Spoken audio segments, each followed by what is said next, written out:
Hi guys, I am Arhan from Mumbai. तो आज से पहले आपने बहुत सारी खौफनाक घटनाओं पर कहानी सुनी होगी, लेकिन मैं सच बता रहा हूँ, आज की जो हमारी कहानी वो इतनी ज्यादा डरावनी है कि आपको सर से लेके पांव तक सुन कर देगी, कांपने पर मजबूर कर देगी। और यकीन मानो, आज मैं जिस जिद्दी आत्मा के बारे में आपको बता रहा हूँ ना, अगर ये आपकी जिंदगी में आ जाए तो ये आपकी जिंदगी नर्क बना देगी। यकीन ना आए तो आप इस वीडियो को देखना और आप लोग प्रिया और प्रकाश की हालत जानकर हैरान हो जाओगे। अब वो क्या हुआ तो उनके साथ हो तो मैं आपको इस वीडियो में बताऊंगा, लेकिन अगर आप लोग मिस्टीरियस अरहान पर पहली बार आए तो चैनल को सब्सक्राइब करो, साथ ही जो बेल आइकन है उसे भी कर दो प्रेस। चलिए शुरू करते हैं हमारा आज का ये वीडियो। खैर, ये कहानी है बेंगलोर में रहने वाले प्रिया और प्रकाश की। प्रिया एक मिडिल क्लास फैमिली से बिलोंग करती है और ये कॉलेज में और इसका लास्ट ईयर है अभी। तब इसको प्रकाश नाम के एक लड़के का रिश्ता आता है। अब प्रिया के घर वाले ये सोचते कि यार लड़का तो काफी वेल सेटल है और सबसे अच्छी बात यह है कि लड़के का भाई बहन कुछ भी नहीं है, सिर्फ एक माँ है, तो हमारी बेटी को कोई प्रॉब्लम भी नहीं होगी। लेकिन यहाँ पर दिक्कत ये थी कि लड़की की पढ़ाई अभी तक चल रही थी और प्रिया के घर वाले ये नहीं चाहते थे कि इनकी बेटी की शादी अभी हो जाए। वही दूसरी तरफ प्रकाश के घर वालों की एक ही मांग थी कि हमको तुम्हारे से कुछ भी नहीं चाहिए, बस शादी 15 दिन में हमको करना है। तो प्रिया के घर वाले बोले कि 15 दिन में ये तो पॉसिबल नहीं, क्योंकि हमारी बेटी की स्टडीज चल रही है। तो प्रकाश की माँ बोलती है कि टेंशन मत लो, शादी आप लोग करा लो, विदाई हम लोग इसके स्टडीज कंप्लीट होने के बाद ही करेंगे। प्रिया के घर वाले खुश हो गए और इन दोनों की शादी करवा दिए। अब एग्जैक्ट 6 महीने बाद जैसे ही प्रिया का कॉलेज खत्म हुआ, प्रिया की विदाई करा दिए। अब प्रिया चले गए प्रकाश के घर में। प्रकाश के घर बहुत बड़ा, 4-5 कमरे इसके घर में, और घर में रहने वाले सिर्फ 3 लोग। और प्रिया एक मिडिल क्लास घर की थी, काफी छोटे घर में रहती थी। वो ये सारी चीजें देखकर बहुत ज्यादा खुश हो गई। उसके चेहरे पर ऐसी रौनक थी जो आज से पहले प्रिया के चेहरे पे कभी थी ही नहीं। प्रिया बहुत ज्यादा एक्साइटेड थी। वो घर में गई, पहला दिन उसका बहुत अच्छे से गुजरा। प्रकाश प्रिया को बहुत अच्छे से ट्रीट किया और उसकी माँ भी प्रिया को बहुत अच्छे से ट्रीट की। खैर, अब 2 दिन के बाद प्रकाश को वापस से ड्यूटी पर जाना था। अब यहाँ पर प्रॉब्लम ये है कि प्रकाश ऐसा काम करता था जिस वजह से उसको महीने में 15 से 16 दिन नाइट शिफ्ट करनी पड़ती थी। ये महीने के वो दिन थे जब प्रकाश नाइट शिफ्ट पे जाता है। तो खैर, अब पहली रात को प्रकाश प्रिया के साथ नहीं है। अब इस बड़े आलीशान घर में सिर्फ 2 ही लोग हैं, प्रिया और उसकी सास।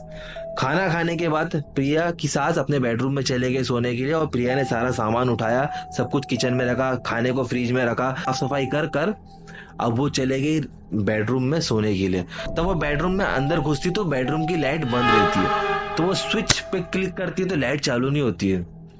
तो दोबारा क्लिक करती है तब भी लाइट चालू नहीं होती है। तब वो क्या नोटिस करती है कि बेडरूम में अजीब सी बदबू बास आ रही है, मानो कि कई सारे चूहे मर गए हो। वैसा मुंह पे हाथ रखकर खड़े हो जाती है और वो स्विच दबा रही तभी लाइट चालू नहीं हो रही है। वो सोचती कि हो सकता है कि कुछ ट्रिप हो गया हो। तो अपना मोबाइल ली, वो मोबाइल की टॉर्च ऑन करी और सोची कि देखो तो ये बदबू कहाँ से आ रही है। तब वो थोड़ा आगे बढ़ी तो उसको ऐसा लगा कि बेड पर कोई बैठा हुआ है, कोई इंसान बैठा हुआ है। वो क्लियर दिख नहीं रहा था, बट ऐसा लगा उसके कोई फिगर बैठा हुआ है। तो वो थोड़ा और आगे गई तो वो देखती है कि एक औरत जो पूरी तरह से सड़ चुकी है, मानो कि वो लाश है जिसको किसी ने सड़ने के लिए छोड़ दिया। और वो सड़ चुकी, एकदम कीड़े उसके आंग में घूम रहे और उसकी शक्ल एकदम बिगड़ी हुई, पूरा अंदर का पूरा हिस्सा उसको दिख रहा है। तब उसने एकदम जोर से चिल्लाया। तो बेडरूम में अब तक तो लाइट नहीं थी, लेकिन अब सडनली लाइट चालू हो गई और वो सामने देखी तो अब कोई औरत नहीं है। इतने में सास उसकी भाग के बोली क्या हुआ? तो बोली कि मुझे लगा कि यहाँ पर कोई एक औरत बैठी हुई जो एकदम बास मार रही थी और वो एकदम सड़ी हुई थी, उसके आंग में कीड़े चल रहे थे। तो उसकी सास ने बोला तुमको कुछ गलत फहमी हुई होगी, ऐसा कुछ भी नहीं है। तो प्रिया बोली हाँ शायद हो सकता है, मैं आज दिन भर बहुत थकी हुई थी तो मुझे ऐसा हेलुसिनेशन हुआ। प्रिया की सास ने बोली कि ठीक है बेटा, आज तुम मेरे साथ मेरे कमरे में सो जाओ। तो अब वो रात उन लोग की गुजर गई। अब नेक्स्ट डे जब प्रकाश घर पर आया तो ना उसकी सास ने ना प्रिया ने कुछ भी प्रकाश को नहीं बताया। खैर, वो पूरा दिन भी बहुत अच्छा चला गया, लेकिन पूरा दिन में प्रिया के माइंड में यही चल रहा था कि कल रात को जो मैंने औरत देखी वो रियल थी या वो मेरा वहम था। बस पूरा दिन यही सोचने में और घर के काम करने में उसका निकल गया। अब रात को वो फिर से अपनी सास के साथ बैठ के खाना खाई, फिर वो सारी चीजें करी, खाने उठाई, फ्रिज में रखी, सब कुछ साफ सफाई करके अब वो जैसे ही अपने बेडरूम की तरफ गई तो अब लाइट बेडरूम की ऑन थी। सोची कि चलो अच्छा है कि बेडरूम की लाइट ऑन तो है। अब वो बेडरूम के अंदर घुसी, सब तरफ देखी तो कुछ भी ऐसा नहीं लग रहा था और ना ही उसको बदबू आ रही थी। अब वो सो गई। आधी रात को प्रिया को लगा कि उसको किसने थपथपाया है। तो प्रिया इतनी ज्यादा थकी हुई थी, इतनी ज्यादा नींद में थी कि उसने गौर नहीं किया। फिर उसको किसी ने मारा ऐसा। तो उसने आग जैसे खोली, देखी तो पूरे घर में लाइट बंद, अंधेरा। और तब वो जैसी मुड़ी, देखी तो वही औरत, वही सड़ी हुई बदबूदार औरत जिससे एकदम गंदी सी बदबू आ रही है, वो उसके बाजू में लेटी हुई और वो हंस रही है इसको देखकर। प्रिया ने फिर जोर से चिल्लाया और इस बार वो सीधा बेडरूम से निकल के भागी और अपनी सास के जोर से टकटकाया। उसकी सास बाहर आई तो देखी तो प्रिया पूरी पसीने में तरबतर एकदम। अब अपनी सास को बोली कि वो जो औरत जो बांस मारी थी एकदम सड़ी हुई थी, जिसके आंख में कीड़े, वो मेरे रूम में है। उसको बोले तुम शांत हो जाओ पहले, चलो जाके देखती हूँ मैं क्या है। तो उसके साथ जाके देखी तो अंदर कोई भी नहीं बेडरूम में, सब तो एकदम साफ। तो बोले अरे प्रिया, लगता है तुमने कोई बुरा सपना देख लिया है, ऐसा तो कुछ भी नहीं है। प्रिया बोली नहीं, मैंने देखी माँ, वो बेडरूम में मेरे बेड पे ही लेटी हुई थी और मुझे देख के हंस भी रही थी और एकदम अजीब सी बदबू आ रही थी उसके आंख में से। बोले नहीं, तुम लगता है ज्यादा कोई भूतिया मूवीज देख ली हो तो तुमको ये सारे दिमाग में चल रहा है। तुम एक काम करो, फिर से मेरे कमरे में सो जाओ। अब नेक्स्ट डे सुबह जब प्रकाश आया तो प्रिया ने उसको बोली कि प्रकाश, जब से मैं यहाँ पर आई हूँ मेरी तबीयत थोड़ी ठीक नहीं है, मुझे शायद मेरे घर पे 2-4 दिन के लिए भेज दो, अगर मुझे नॉर्मल लगेगा तो मैं आ जाऊंगी। तो प्रकाश बोला हाँ कोई बात नहीं। और प्रकाश की माँ ने भी बोली कि हाँ बेटा, इसकी तबीयत थोड़ी डाउन है, इसको अपन 2-3 दिन के लिए भेज देते।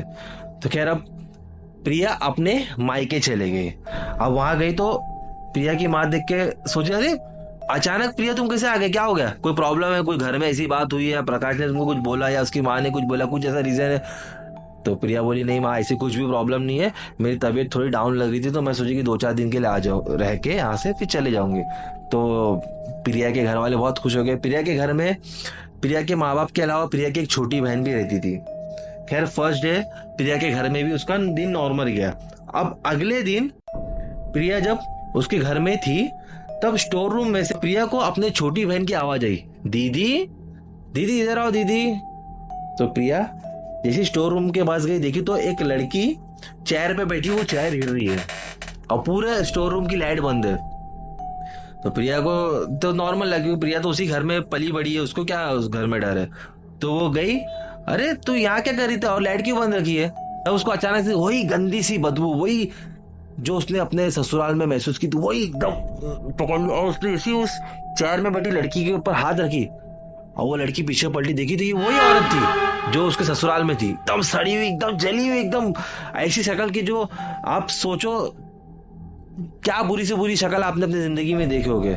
मानो कि वो कोई लाश है जिसको 6 महीने तक कब्र में रखे, तो कब्र में उसको सारे कीड़े ने खा लिया, उसको बाहर निकाल के किसी ने बिठा दिया हो, वो इतनी ज्यादा डरावनी।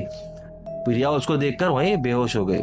प्रिया के घर वालों ने देखे कि उनकी बेटी स्टोर रूम में बेहोश थी, तो उसको उठाकर लेके गए और बेडरूम में लेटाए, वो बेहोश।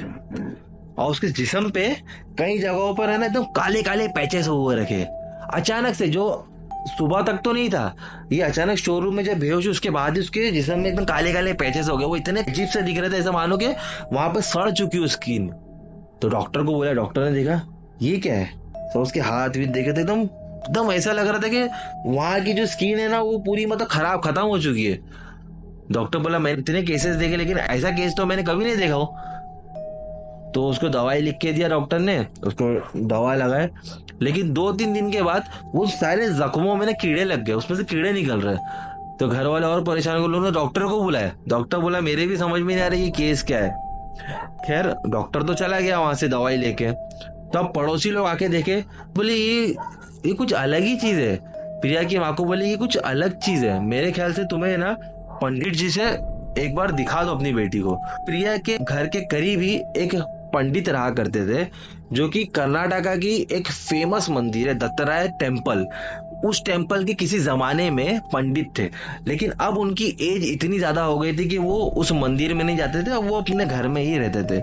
अब उनकी एज लगभग 85 से 90 के करीब थी। अब जिसको नहीं पता दत्तराय टेम्पल क्या है, तो कर्नाटका की ये वो फेमस टेम्पल है जहां पर जो लोग पोजेस होते हैं उनको वहां पर लेके जाता है। और ऐसा मान्यता है कि जिनके अंदर आत्मा है, अगर उसको उस मंदिर में लेके जाए ना तो वो तुरंत ठीक हो जाता है। पंडित जैसे देखता है तो वो समझ जाता है कि कुछ तो प्रॉब्लम है। तो वो एक राख लेके आता है अपने साथ और वो प्रिया के माथे पे लगाता है। अब जैसे ही पंडित उस राख को लगाता है, प्रिया पूरा हिलने लगती है, पूरा कपकपाने लगती है और अचानक से पूरा उसको पसीना छूटने लगता है। तभी प्रिया की आवाज बदल जाती है। मतलब आज से पहले प्रिया इस आवाज में बात ही नहीं की थी।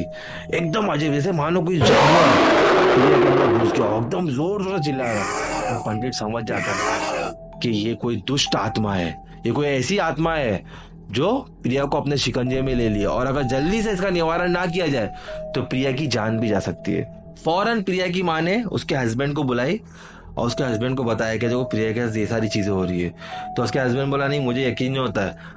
तो पंडित जी आए, पंडित जी ने फिर से वो राख लिए, प्रिया के माथे पे लगाया। जैसे ही राख लगाए थे, प्रिया फिर से कपकपाने लगी, फिर से उसको पसीना छूटने लगे और फिर से वो जोर से चिल्लाने लगी। तो पंडित ने बोला कि तू कौन है, तू बता तू कौन है। वो आत्मा ने बोली, पूछना है तो उससे पूछ, उससे पूछ। और वो इशारा पूरा प्रकाश की तरफ करने लगी और बोली मेरा नाम ज्योति है। ऐसा बोल के वो बेहोश हो गई लड़की। अब सब लोग प्रकाश को देखने लगे और प्रकाश सर पकड़ के वहां बैठ गया। सब पूछे कि कौन है ज्योति, कौन है ज्योति। तो प्रकाश बोला कि हमारी शादी से पहले मैं एक लड़की को पसंद करता था जिसका नाम है ज्योति। ज्योति को मैं स्कूल टाइम से ही बहुत पसंद करता था और हम लोग सोचे थे कि बड़े होकर हम लोग शादी करेंगे। लेकिन प्रॉब्लम ये थी कि ज्योति एक लोअर कास्ट की लड़की थी।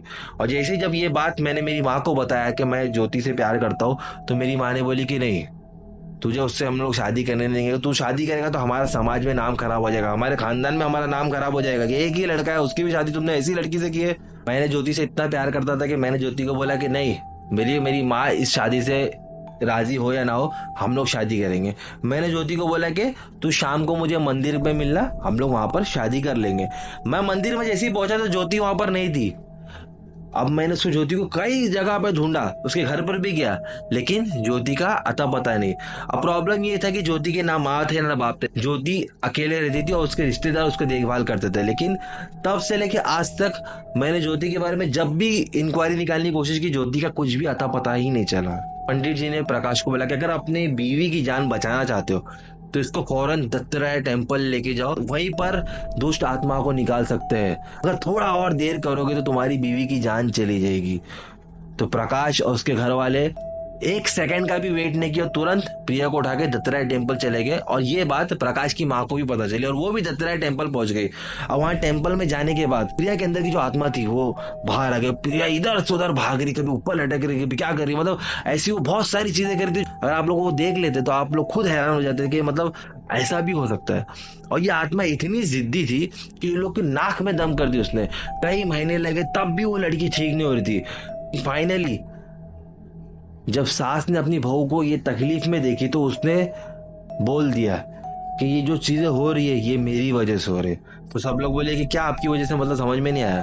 तो बोले कि जब प्रकाश और ज्योति एक दूसरे से प्यार करते थे और जब प्रकाश ने मुझे ज्योति के बारे में बताया तो मुझे तभी से ज्योति पसंद नहीं थी।